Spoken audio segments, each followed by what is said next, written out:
وهيبدأ بقى يظبط حواليها برضو.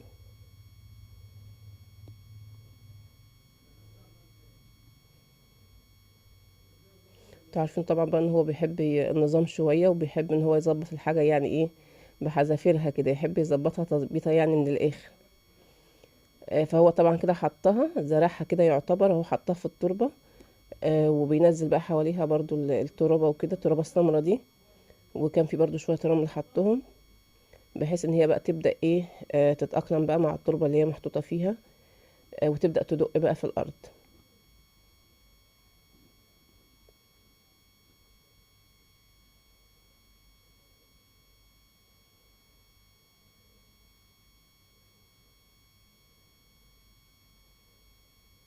زي ما انتم شايفين بقى، هو كان جايب حوالي